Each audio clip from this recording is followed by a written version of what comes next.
Ang pag-abot sa edad na 60 ay hindi lamang pagpasok sa panibagong dekada ng buhay. Ito ay isang yugto na tahimik pero mabigat sa kahulugan. Dito mo unang mararamdaman na may mga bagay na hindi na bumabalik tulad ng dati. Ang lakas ng katawan, ang bilis ng isip, ang pakiramdam na walang hanggan ng oras. At sa sandaling ito, may tanong na kusang lumilitaw sa loob mo, kahit hindi mo ito bigkasin.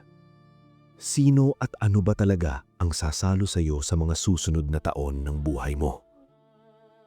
Mahalaga ang pamilya, mahalaga ang mga anak.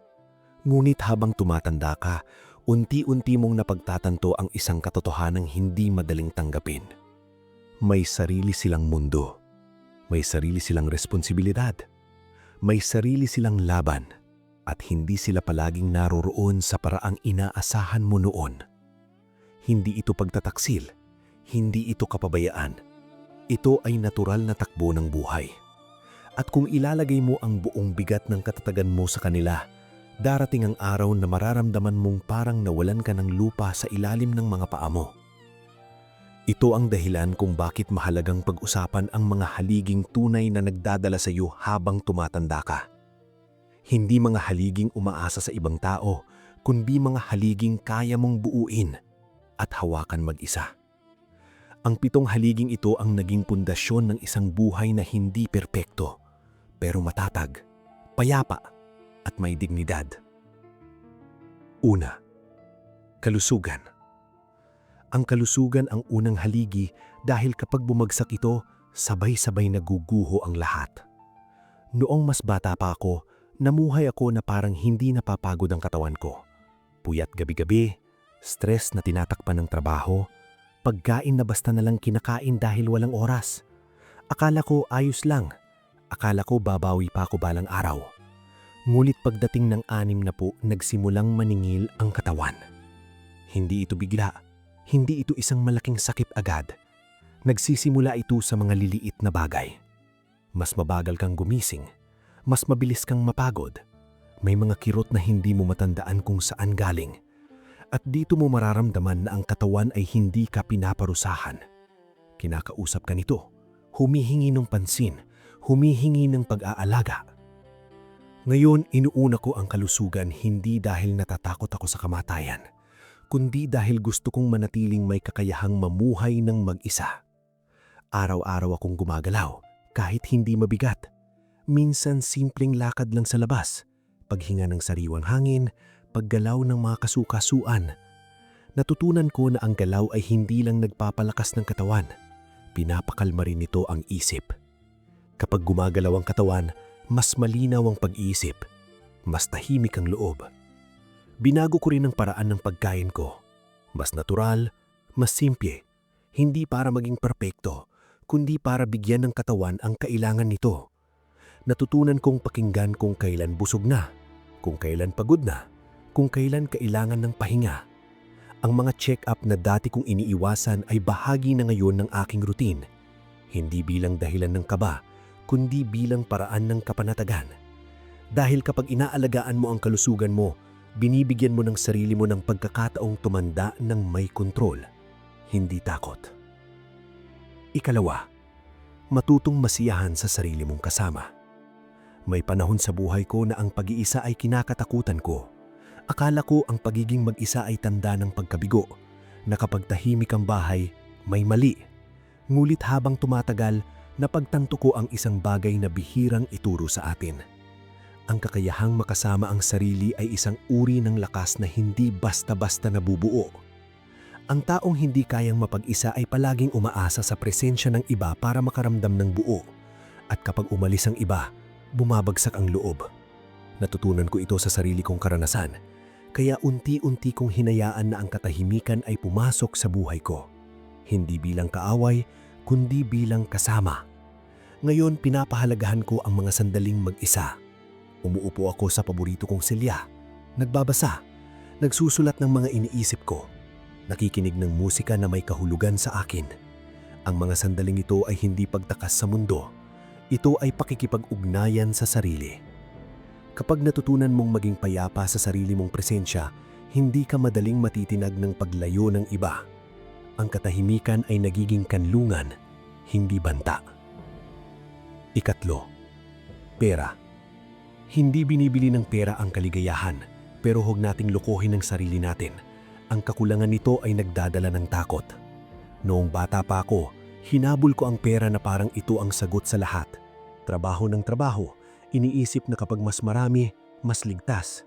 Ngunit habang tumatanda, naunawaan ko na ang pera ay kasangkapan lamang. Hindi ito dapat sambahin, pero hindi rin dapat baliwalain. Ngayon mas simple ang paninaw ko. Namumuhay ako ayon sa pangangailangan, hindi sa luho. Maingat kong pinaplano ang gastos. Iniiwasan ang utang na walang saysay. Sinisiguradong may kaunting reserba para sa biglaang pangangailangan. Hindi ito para maging yaman, ito ay para matulog ng payapa. Dahil kapag may kakayahan kang suportahan ng sarili mo, hindi ka nabubuhay sa takot na baka maging pabigat ka sa iba. Ang pera na mauyos hawak ay nagbibigay ng kalayaan at dignidad. Ika-4, mga kaibigang totoo. Habang tumatanda ka, may isang bagay na dahan-dahang nangyayari kahit ayaw mong aminin. Lumiliit ang bilog ng mga tao sa paligid mo. May mga kaibigang nawala dahil sa distansya. May mga nawala dahil sa hindi pagkakaintindihan. May mga nawala lang dahil sa paglipas ng panahon. At sa una, masakit ito. Pakiramdam mo ay may mali. Pakiramdam mo ay may nawala sa iyo. Pero kalaunan, may mahalagang katotohanan kang matututunan. Hindi lahat ng pagkawala ay kawalan. Sa pagtanda, ang dami ay hindi nasukatan ng halaga. Ang mahalaga ay kung sino ang nananatili kapag wala ka ng maibigay, kapag wala ka ng kailangang patunayan, kapag tahimik ka lang. Ang mga kaibigang totoo ay hindi palaging present, hindi palaging tumatawag, hindi palaging may oras, pero kapag dumating sila, buo ang presensya.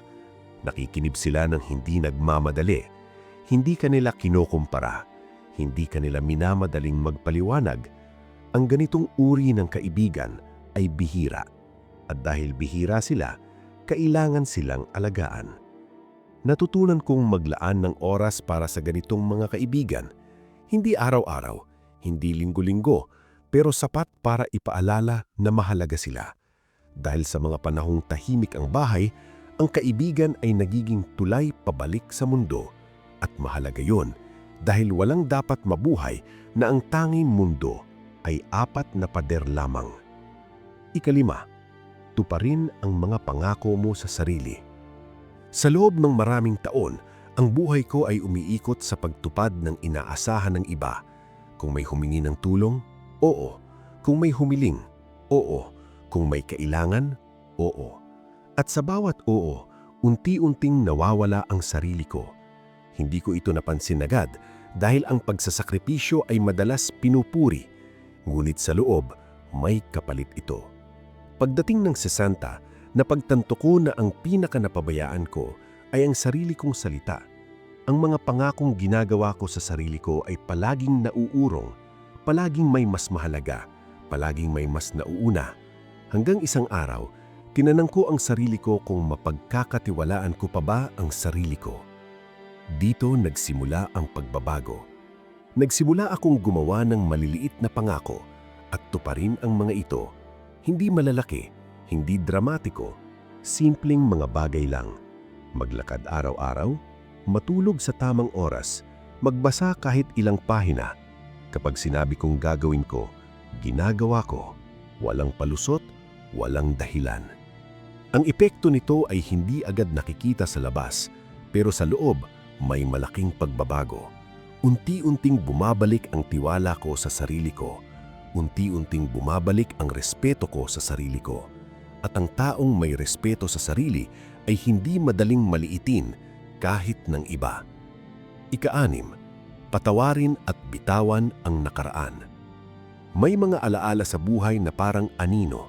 Kahit saan ka magpunta, sumusunod sila.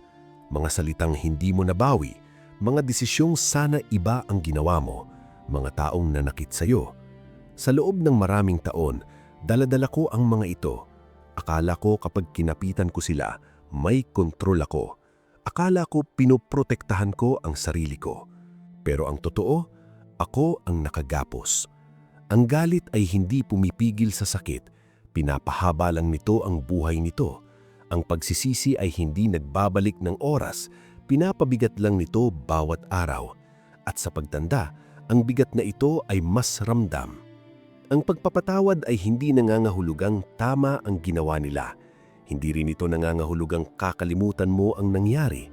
Ang pagpapatawad ay desisyon na hindi mo nahahayaang ang nakaraan ang magdikta ng kasalukuyan mo.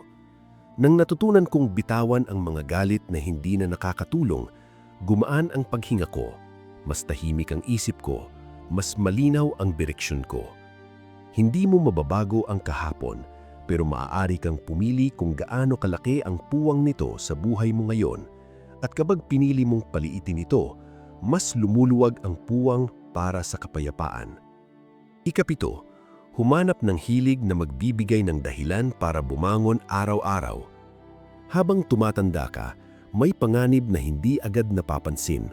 Ang mga araw ay pwedeng magsimulang magkahawaig, walang malinaw na simula, walang malinaw na inaabangan. At kapag nangyari ito, unti-unting kumukupas ang sigla ng loob, hindi dahil tamad ka, kundi dahil wala nang humihila sa iyo palabas ng kama bukod sa obligasyon. Dito nagiging mahalaga ang hilig, hindi bilang libangan lang, kundi bilang ugnayan mo sa buhay. Para sa akin, ito ay paghahalaman. Sa iba, maaaring musika, pagsusulat, pag-aaral ng panibagong kasanayan, pagluluto o paglalakad sa kalikasan. Hindi mahalaga kung ano ang piliin mo. Ang mahalaga ay may isang bagay na ikaw mismo ang pinili, isang bagay na hindi mo ginagawa para sa iba, kundi para sa sarili mo.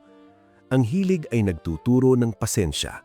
Araw-araw, may maliit kang inaasahan, may aalagaan, may babantayan, may pagbabagong dahan-dahan mong makikita, at sa prosesong ito, may tahimik na nangyayari sa loob mo.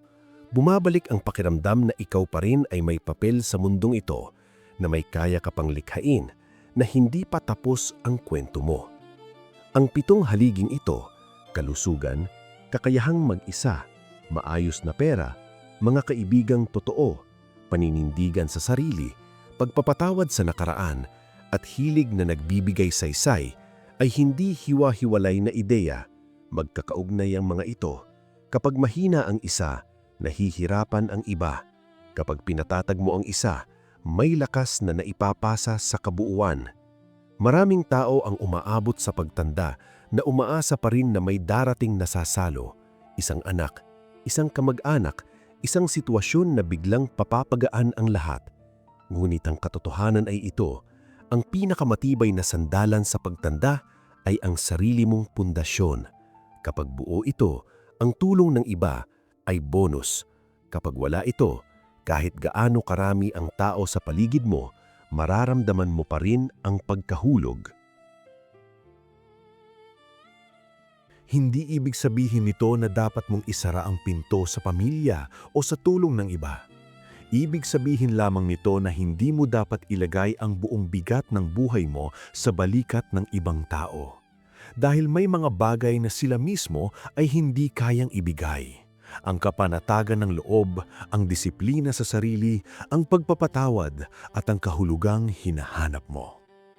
Habang may oras ka pa, habang may kakayahan ka pang pumili, simulan mong buuin ang mga haliging ito. Hindi kailangang sabay-sabay, hindi kailangang perpekto. Isang maliit na hakbang araw-araw ay sapat na. Isang desisyon na inuuna ang sarili mo nang hindi inaapakan ng iba.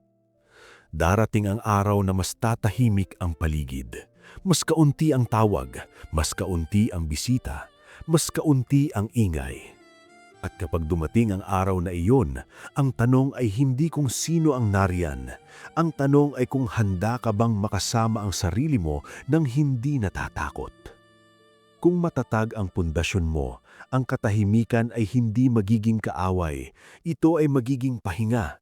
At sa pahingang iyon, mararamdaman mo ang isang bagay na bihirang maranasan ng maraming tumatanda: kapayapaan.